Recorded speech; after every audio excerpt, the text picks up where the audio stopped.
Mga Salmo 34. Asalamatan ko kanunay ang Ginoo, dili gayud ako muhunong paglitok ug mga pagdayeg alang kaniya. Daygon ko siya tungod sa iyang nabuhat, mamati unta ug maglipay ang tanang nag-antos.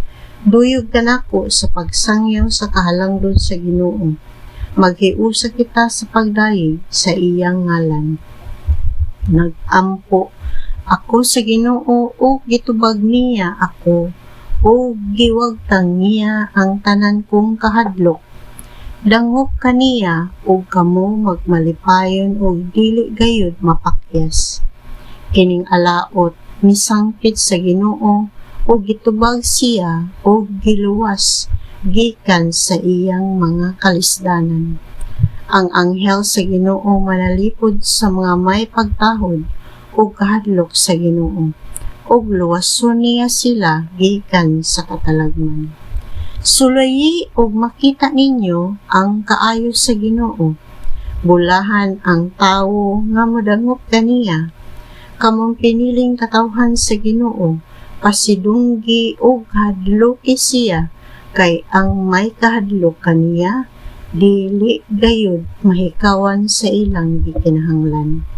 Bisan ang mga leon kabsan sa pagkaon o gutomon, apan ang mosalig sa Ginoo dili gayud mahikawan sa ilang gikinahanglan. Dali ngari kamong mga batan-on o pamatia ako, kay tudluan ko kamo sa pagtahod sa Ginoo. Buot ba kamong magpahimulos sa kinabuhi o mabuhig dugay ug magmalipayon? Likayi ang pagsultig daotan ug ang pagpamakak. Biyai ang daotan ug buhata ang maayo, paninguhaa ang kalinaw sa tibuok mong kasing-kasing. Bantayan sa Ginoo ang matarong ug dunggo niya ang ilang pagtuaw. Apan kasaligan niya ug uuhon ang mga dautan aron dili na sila mahinumduman.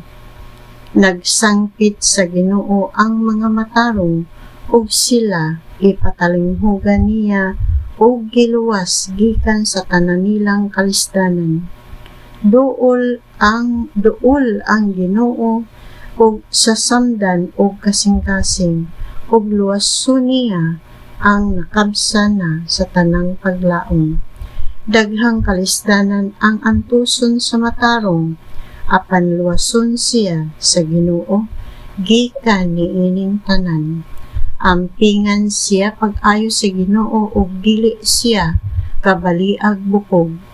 Ang buhat sa mga dautan mauray makamatay kanila, ug silutan ang nasilag sa mga matarong. Luwason sa Ginoo ang iyang mga sulugoon, dili niya silutan kadtong midangop kaniya.